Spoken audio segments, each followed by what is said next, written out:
There's an old legend that tells the tale of Nero fiddling while Rome burned. It isn't exactly true, partially because the violin hadn't exactly been invented yet, but it is one of those legends that has become an allegory that has persisted throughout human history. The lesson we are supposed to take from it whenever it is invoked is that whomever we are talking about whenever Nero is invoked in that light is said to be either wasting their time when more important things are going on, or worse, that they are themselves the cause of whatever issue is the issue of the day. Today I want to talk about everyone's favorite bishop, the bishop for the Diocese of the Internet, Bishop Robert Barron. His unrelenting focus on the Internet traditional Catholic commentary community has gotten our attention, of course, several times over the past few months.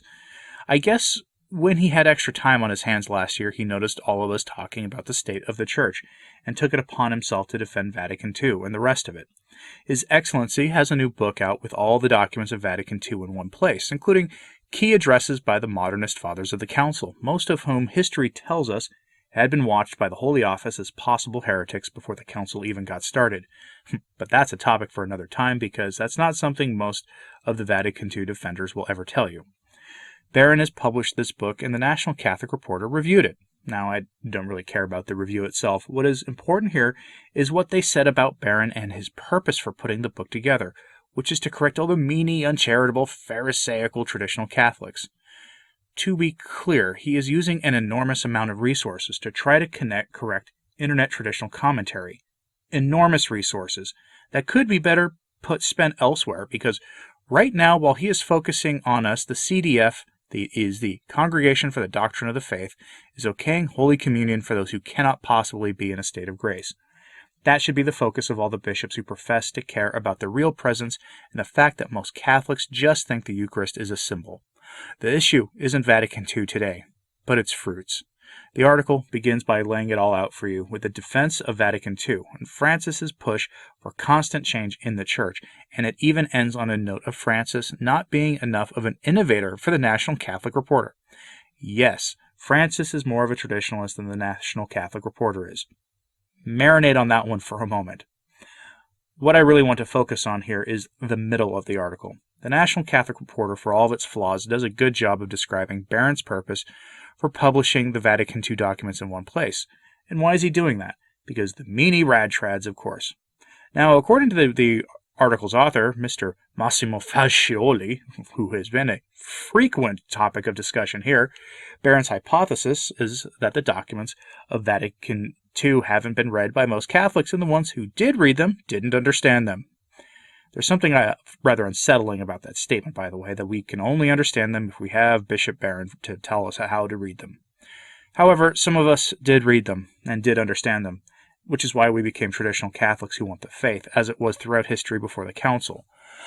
But from Mr. Fascioli's article, quote, "It's from the introduction that Barron shows his intention, responding to traditionalists' move against the legitimacy of Vatican II, which has been rampant for a few years now in Catholic blogs and the Internet.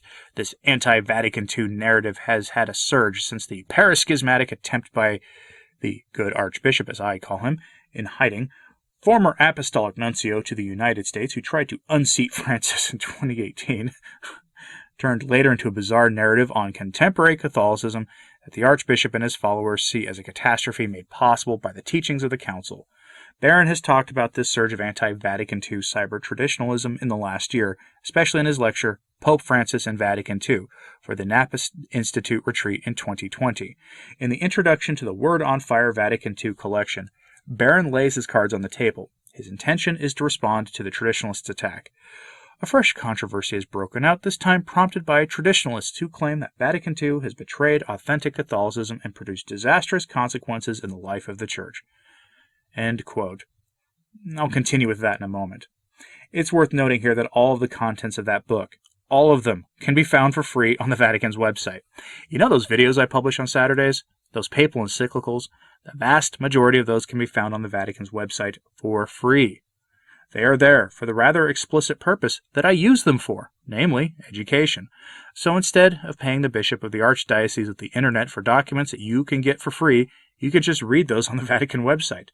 In the article, you can find the list of contents and use that as a reading list from the Vatican website if you want. Granted, you won't be getting his commentary on Vatican II, which is, of course, designed to provide the appearance of the middle path here, the appearance of moderation between the meanie trads and the innovators. That's sort of the bishop's brand, isn't it?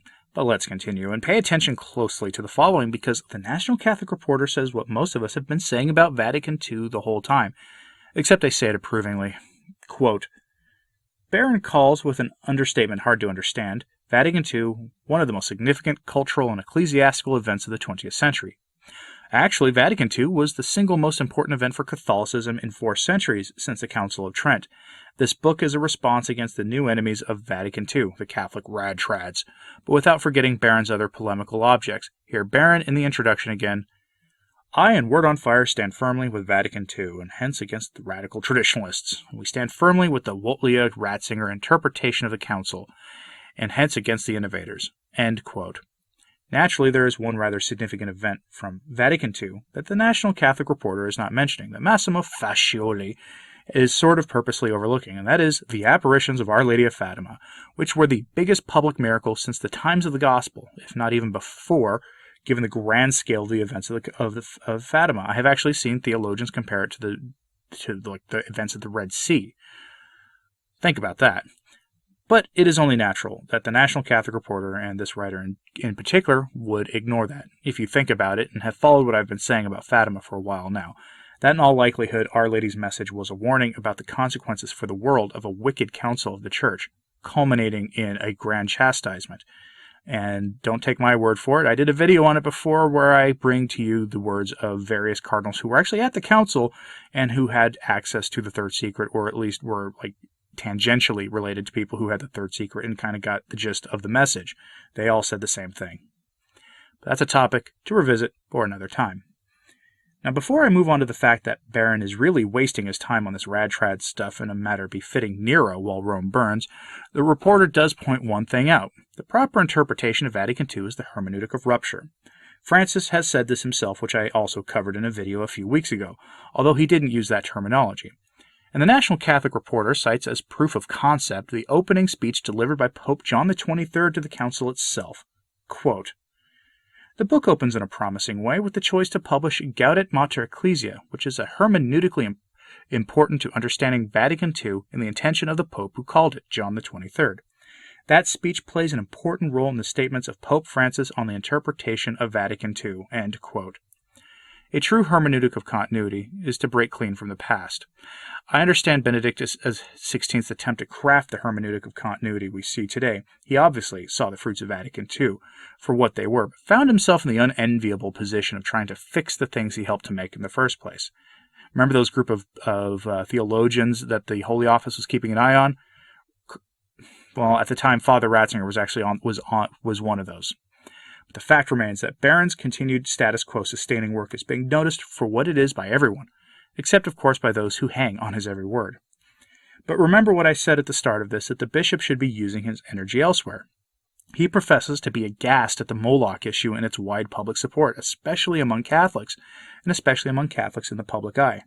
Well, unfortunately for him, while he focuses his energy on internet traditional commentary, the Vatican, and specifically the Congregation for the Doctrine of the Faith, has moved to support Caesar receiving sacrilegious Holy Communion. George Neumeyer recently wrote a piece that has gotten little attention, so we'll give it some here. And this is the important topic for the time, the befouling of the Holy Eucharist, the most blessed sacrament of the altar, where our Lord Jesus Christ is truly and really present. I talked about this yesterday when I brought to you the defense of the practice by Bishop McElroy and others like him. His argument is winning the day because, of course, in these times that Our Lady of Good Success told us about in the early 17th century, the wicked clergy she foretold of would permit Caesar to receive the Eucharist despite being in practice a devotee of Moloch. Mr. Neumeyer focuses like a laser on the pseudo-pastoral approach for Pope Francis. Francis often puts pastoral mercy in opposition to canon law. The laws of the Church are cast in a negative light, often leaving the laws and traditions of the Church as the reason things are bad in the Church at the moment. It's the rigid adherence to dogmas and doctrines that I talked about yesterday, which Francis mentioned in his Sunday Regina Caeli address. Rather than mercy, accompaniment, cupcakes, and kumbaya, the Pope of Mercy would cast aside the long-standing laws of the Church for this. Even the watered-down 1983 Code of Canon Law is too rigid for his liking. Since I quoted the National Catholic Reporter extensively a moment ago, I'll limit myself here to a short quote from Mr. Newmeyer. I have a link to his article in my show notes at returntotradition.org. It's the name of this channel with a .org at the end. Skip past the Patreon pop-up and you'll see the posting for this video there, and that article is in that post. Mr. Newmeyer begins by focusing on what he calls the pseudo-pastoral approach of Francis, and then gives us the central error that is being preached and how it has led to sacrilegious communion. Quote, in its name, the pseudo-pastoral approach, Pope Francis has relaxed sacramental discipline for those who broke the nuptial sacramental bond. He often casts canon law in contrast to mercy, a distortion his predecessors called false mercy, and said misrepresented canon law's purpose. Canon law is not contrary to true mercy, but a safeguard of it, said Pope Benedict XVI. It is necessary to note the widespread and deeply rooted, though not always evident, tendency to place justice and charity in opposition to one another, as if the two were mutually exclusive, he said in 2011. In other words, canon law exists for the salvation of souls. Hence, the Church cannot fulfill her mission by setting it aside. The consequences of doing so, among others, are sacrilege and scandal. The self-consciously pastoral Catholicism of Pope Francis is a revival of the very sophistries his predecessors had rejected. End quote. And that is 100% true. And Barron could be focusing on the Eucharist. He has expressed his concerns that so few of the laity believe in the real presence, and that few go to confession. But the most obvious manifestation of this issue imaginable, what does he do? He remains silent and focuses on the one group that has a near 100% belief in the real presence and in going to confession frequently. Go figure. He's never one to rock the boat, and his unwillingness to go against his brothers in the episcopate is precisely why he is fiddling like legend says Nero did. I'd say that I expect better from Barron, but honestly at this point I don't. What do you think about this? Should Barron be focused on telling the truth about the Eucharist and Holy Communion for those who are not in a state of grace regardless of the role they play in society? Let me know your thoughts in the comments below. It's rather telling that he has focused so much in the past year on the rise of traditional Catholicism online instead of focusing on the most important topic of the day. But then again, Our Lady of Good Success also warned our times would be characterized by priests who were more in love with the esteem of the world than with the faith, so it shouldn't be surprising to those of us who have followed those messages. I'll just remind everyone of what our Lord said on this in the Gospel of Mark. For what shall it profit a man if he shall gain the whole world, but lose his soul? Those are my thoughts. What are yours? After you comment, hit like, subscribe, and hit that bell so you don't miss an update. And as always, pray for the Church. I'm Anthony Stine. Ave Maria.